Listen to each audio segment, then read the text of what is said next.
Welcome back sa ating channel. Naging mainit nga na usapin sa mundo ng social media.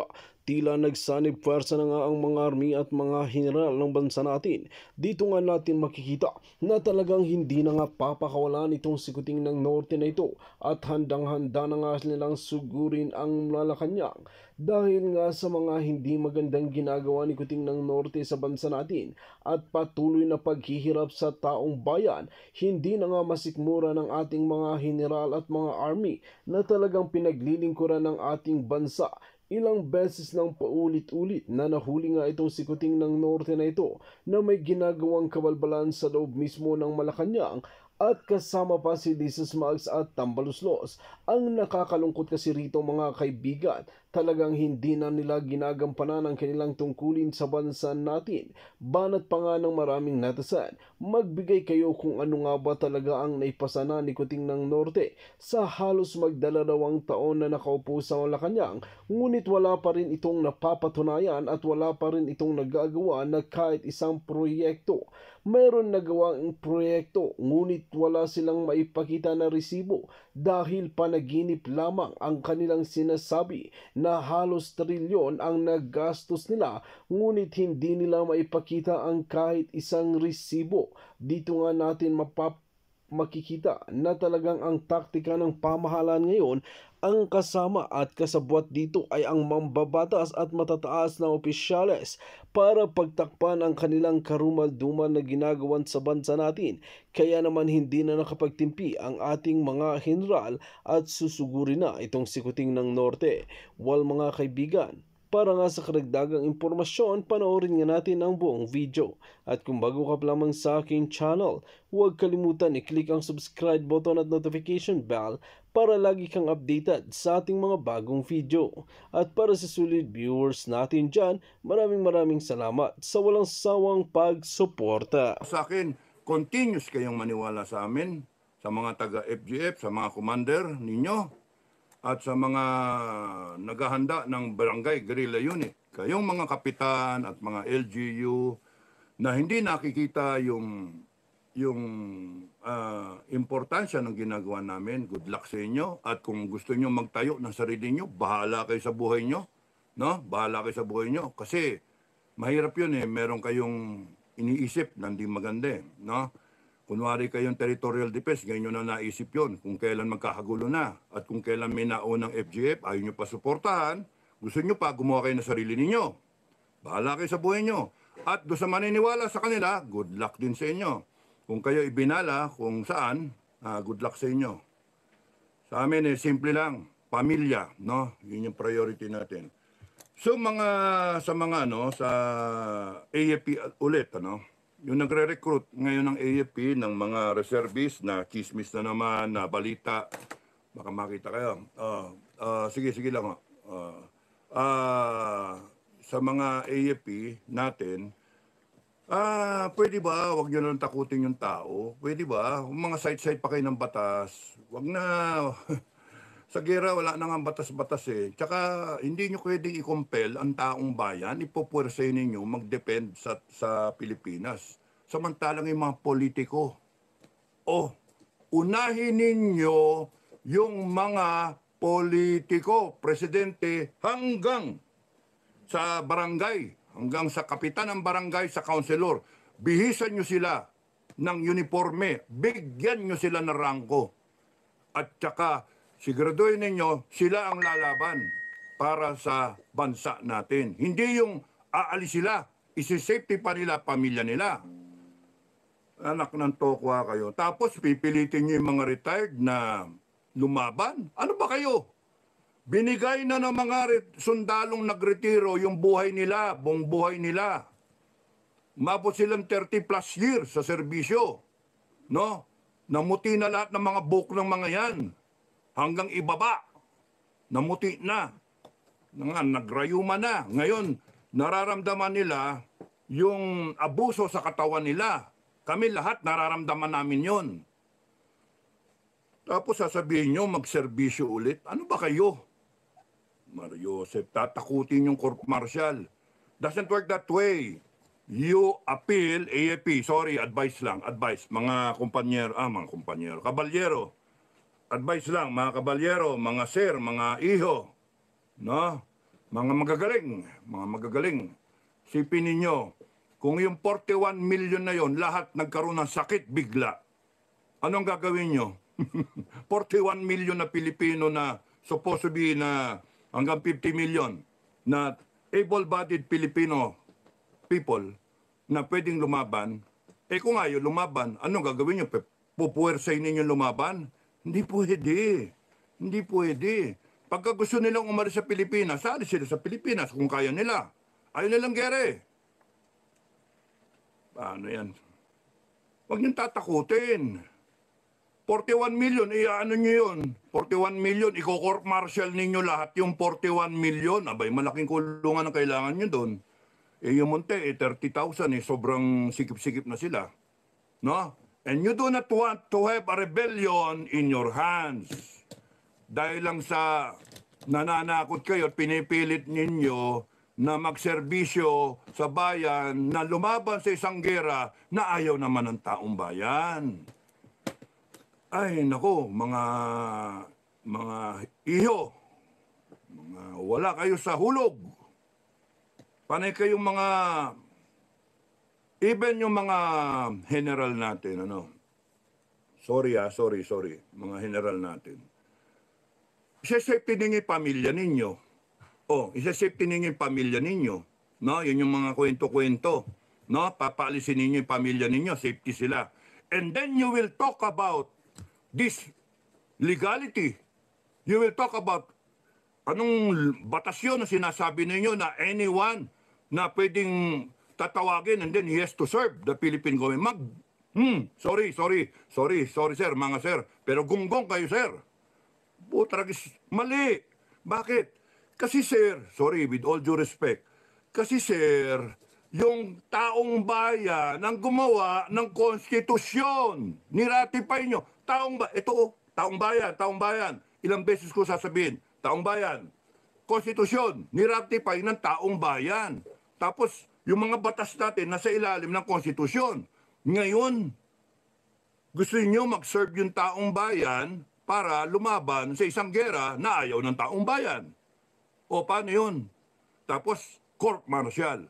Magpa-court martial yung 41 million. Ano gagawin ninyo?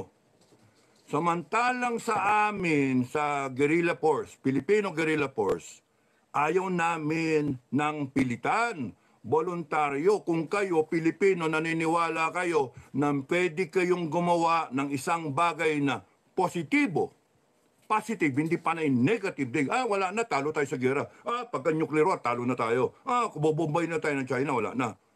Positive. Ayaw natin ng gera, pero kailangan natin paghandaan yung mga pamilya natin, idepensa natin. Kaya nga, pamilya tayo. At walang tatalo sa tapang ng mga tao o mga Pilipino na gustong depensahan ang taong bayan. Walang tatalo doon. Kahit sino kang Tsekwa, Amerikano ka, Hapon ka, kahit anong dayuhan. Walang tatalo sa pamilyang Pilipino na gustong depensahan ang pamilya niya. Ang pamilya niya, ang bayan niya. Kaya never conquered ang Mindanao, yung mga brother Muslim natin. Pinaglaban nila yung kanilang kinatitirikan. Wala. Kaya nga inimbento yung 45 para sa kanila. Kasi nga ang tatapang ng mga kapatid nating taga Mindanao. Shout out sa mga taga Mindanao. Maraming salamat sa inyo. You gave us a rich history of bravery. No, maraming salamat sa inyo. Hindi yung ganito na, panay tayo, mga balita-balita, parang mga vlogger. Wag nyo nang, you do not add to the aggravation, tama ba yun? You do not add to the fire, na yung takot ng taong bayan. You do not fuel yung nararamdaman ng taong bayan na takot. Babanatan pa ng, gera na, chismis. Yan na, meron pa nuclear, meron pang ganun. Meron pa tayong, daw tayo, chemical warfare daw tayo. Ay, mga pamilya, sinisipin na nila. Yung mga pamilya nila, mga general at saka mga politiko. Ano ba yan? Tapos magre-recruit kayo ng mga reservists, ibabala ninyo. Kaya nga nakakainit ng ulo. You just appeal to the nationhood, no, nationalism ng tao. Kung ayaw, wag. Kung ayaw niya, wag. Kasalanan niyo rin yun. Bakit? Hindi niyo binild up yung sense of nationalism ng taong bayan over the years. Over the years. So, ang matitira na lang dyan, yung FGF. Pero, magsabi kayo ng please sa amin. Please, no? FGF, patulong. Hindi kami tutulong sa inyo. Hindi kami tutulong kung politika ang laman ng utak nyo. Marcos, Duterte, panay politika, pinag-uusapan. Wag na muna eleksyon. Merong pending na gera. Pag-usapan nyo, imbis na politika, imbis na kung sino yung tatakbong senador at mga LGU, pag-usapan ninyo, pati yung mga alliances ninyo, yung allies ninyo, kung paano yung conduct ng eleksyon, kung paano kayo mandadaya, kung paano kayo manggagansyo, paano nyo bubulayan ng taong bayan, pag-usapan nyo, pwede ba ang pagtigil niyang gera na yan? Pwede ba pag-usapan na kung paano mareresolba yung lintik na gulo na yan sa West Philippine Sea? Kung sa tingin nyo, we will not lose an inch of territory. Yun ang tingin nyo, yun ang peg ninyo. We will not lose an inch of territory. Eh bakit yung Sabah ang laki-laki? Sabah. Sabah, inaaninang langis ngayon yun ng Malaysia. Ba't ang laki-laki nun? Pinabayaan natin hanggang ngayon nandoon. Samantalang yung bato na nakalabas at yung mga coral na nakalabas sa West Philippine Sea, makikipaggerahan tayo. Yung Sabah, pinabayaan natin. Kumikita yung Malaysia doon. Yung pamilya, hinayaan natin yung claim nila. O paano, laki-laki ng Sabah. Ang laki-laki sa mapa, tignan niyo yung Sabah. Hindi yung Sabah na saging, ano. Yung pinag-iinteresan ni... pinag-iinteresan ni... mahilig sa Sabah. Okay. Yung... Wala ko sinabi. Bilog ang mundo, umiikot. Now, it's time for reckoning daw eh. Okay, so out of the topic. Kaya, yung bakit pinaya yun? Ito, West Philippine Sea, Diyos ko. Sabah, Diyos ko. Sabah pala, Sabah. Bato lang yung Scarborough. O kasi langis at saka isda. Kaya nga pag-usapan na lang ba? China, gusto niyo ba talaga yan? O sige, gusto niyo magkagera-gera tayo dahil dyan? Upahan nyo na lang, 100 taon, bayad kayo, pag-usapan natin. 1 trillion kami. No questions asked. 1 trillion. Take it or leave it. Kasi kung ayaw ninyo ng 1 trillion dollars hindi pesos, dollars, para sa atin, 58 trillion yun. Bayad lahat ng utang natin na 14 trillion. Ayusin na natin. Tapos nun, formahan natin yung armed forces natin, 10 trillion. Gusto nyo pa, 20 eh. 20 plus 14, 30. 20, 14. 14 tsaka 20. 34 trillion. O magkano balanse? Meron pang 24 na matitira, trillion. O 6 na taon yun na budget. Mario Joseph, 6 na taon. Ang daming magagawa na nun and then we can proceed na peacefully. No, wala tayo pakialam sa kanila. Mag-upakan kayo kung gusto niyo. But we can build our armed forces with 10, 20 trillion. One time, big time. Sige, you do the shopping. Provided, merong provided, that you develop the defense capability industries of the armed forces. Tayong kumuha ng baril, walang bibili ng baril sa labas. Dito lang sa Pilipinas. And then we start exporting mga baril natin. Tayo bibili ng gagawa ng bala natin. Tayo bumili kayo isang eroplano, kalasin natin. And then let the scientists understand the technology behind, pati mga drone, etc. Tayo gumawa lahat. And then eventually, we export our own Philippine-made na mga defense equipment, mga barko, frigate, etc. Lahat na yan. So we don't have to reinvent the wheel. Bumili tayo isa, kalasin natin. And then from there, tignan mo yung structural, everything. Weapon system. It can be done if you have the money. Mag-establish tayo ng steel mill. And with the balance, bilhin natin yung kuryente, tubig natin, telecom natin, para hindi oligarko may-ari. Di ba? Ayusin natin lahat. Pati electoral system natin, ayusin natin. Lahat ng kurakot, upakan na natin. Lahat ng kurakot para hindi makurakot yung pera na makukuha. 1 trillion is a lot of money kung tutusin for a country like ours. And we can defend. AFP, di ba ganon? So, ano hinintay ng AFP? Naghintay tayo magkagera. Magpe-play around tayo with war. And then what? Can you honestly say na you will survive a war? Hindi. Tapos, pinabayaan natin, hindi nyo kasalanan, kasi budget kayo, pinabayaan natin, over the years, simula nung kay Cory, tinanggal pa yung ROTC na yan. Ramos era, Gloria, Pinoy, sino sumunod? Duterte, and then kay Bongbong. With all these presidents, with all these politicians na nakaraan, sino ang nagpakita ng kahit konting talino? Si Duterte. Kasi dinagdagan yung pondo ng armed forces. Inayos niya. Pero kulang yung yung suporta ng taong bayan ng ibang politiko, Senate, Congress. Gusto nga niyang magkaroon ng ROTC, hanggang ngayon hindi pa napapase. Humingi na second term sila Bato, sila Bongo, at sino to isa? Si schoolmate, si Tolentino, humihingi ng extra term kasi yung 6 na term kulang. Yung 6 na taon kulang, para magkaroon ng death penalty, ROTC, mandatory service, kulang. Bakit? Laki ng opposition. Ngayon, tatakbo yung 3 Duterte. Hopefully, kung mangyari yon, may pasa yung death penalty. At kung hindi, namuliti ko pa rin, wala na tayo. Good luck sa atin. No? Tapos ang sinasabi ninyo sa mga vlog, nauna, pinapasok tayo sa gera. Kahit hindi yung Marcos ang maggera, pagka ang Japan ang nakipaggera, damay tayo. Kung South Korea nakipaggera, damay tayo. Gumawa tayo sumama tayo sa alliances ng lahat ng na yan Pero paano gagawin natin? So, malaking problema natin.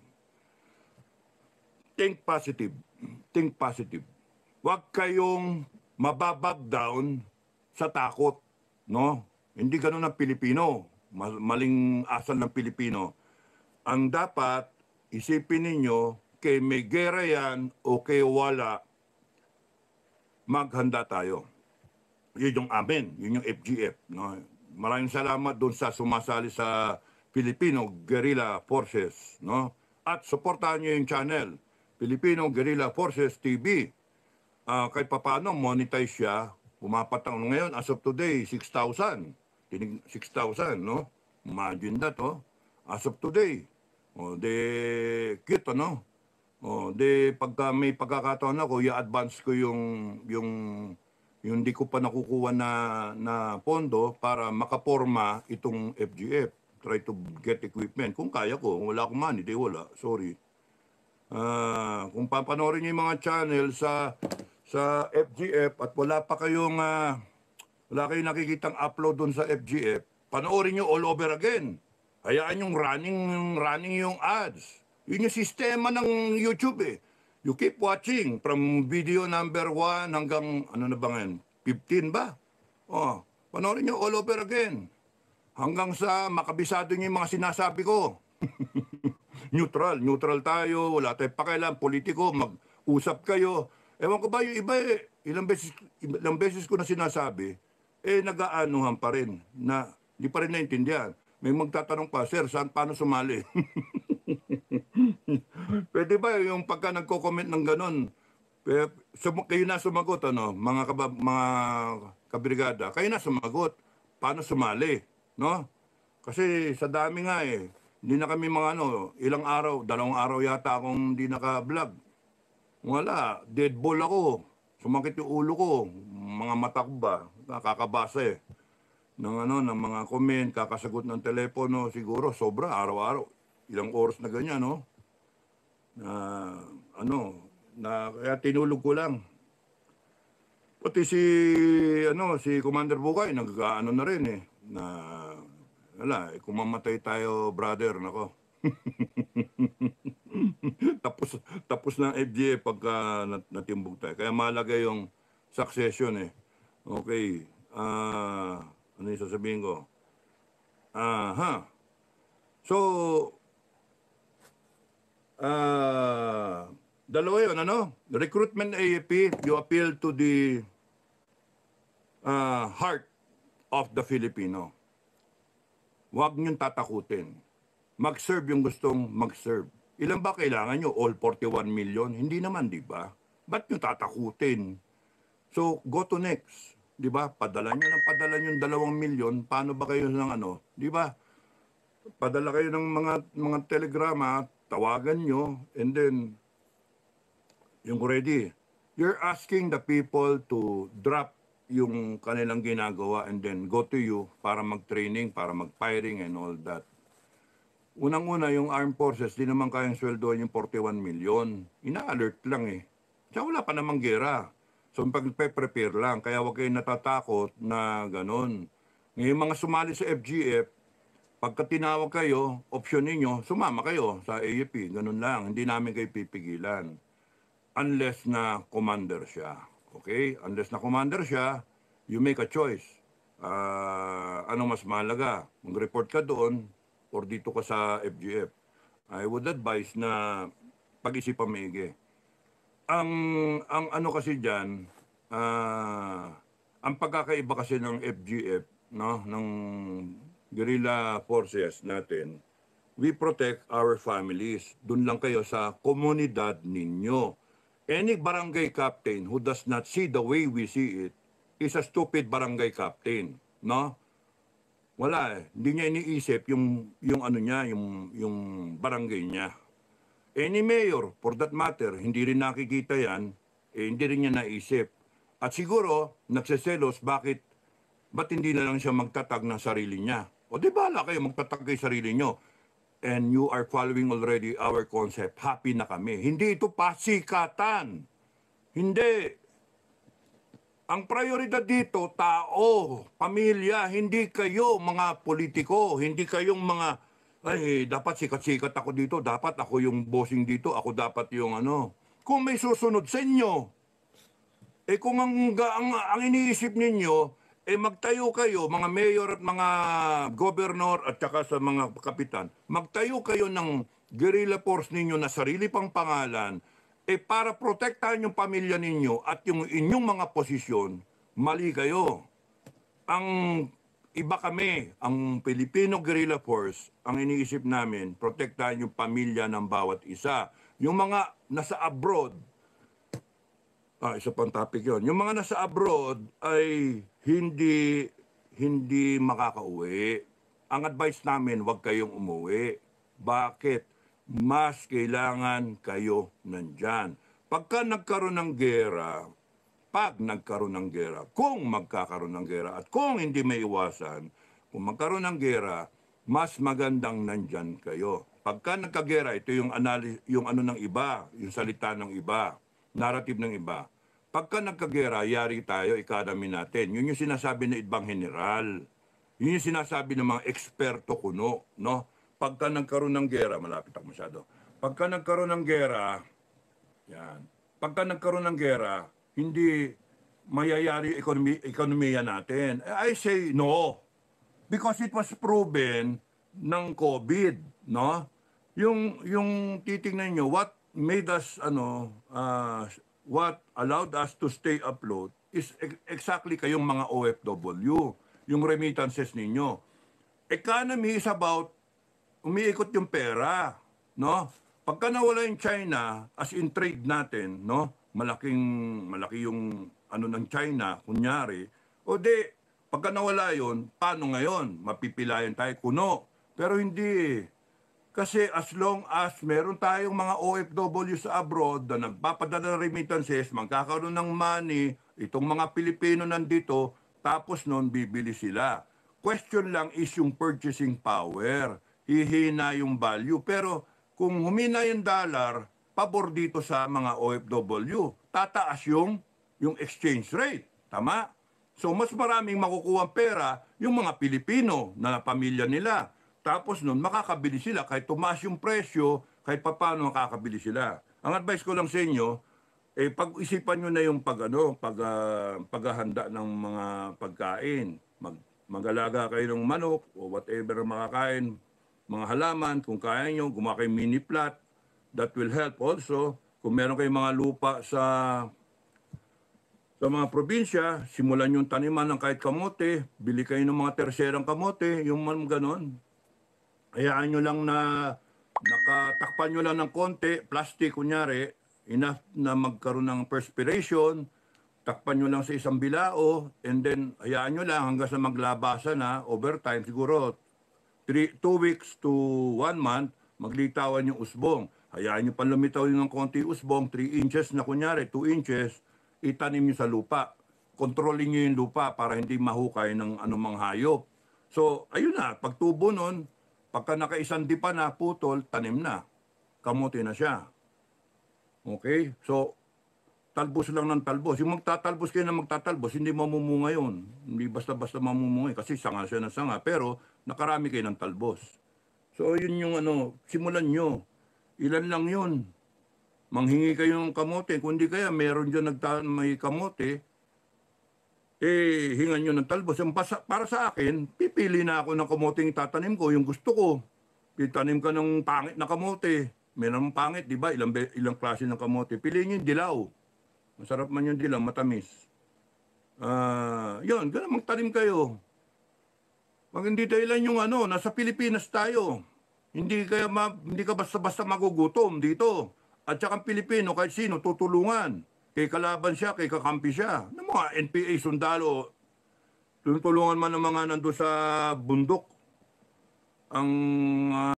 Dito nga natin makikita na halos banat pa nga ng maraming netizen na mas maganda ng palitan ni VP Sara Duterte ang mga namumuno ngayon dahil mas marami pitong nagagawa at may paninindigan ito para sa taong bayan. Ito nga hindi natin pagkakaila dahil talaga naman maraming nagawa si VP Sara Duterte para sa bansang Pilipinas. Well mga kaibigan, kung kayo ang tatanungin ano ang inyong mga opinion, just comment below sa ating comment section at ating pag-uusapan.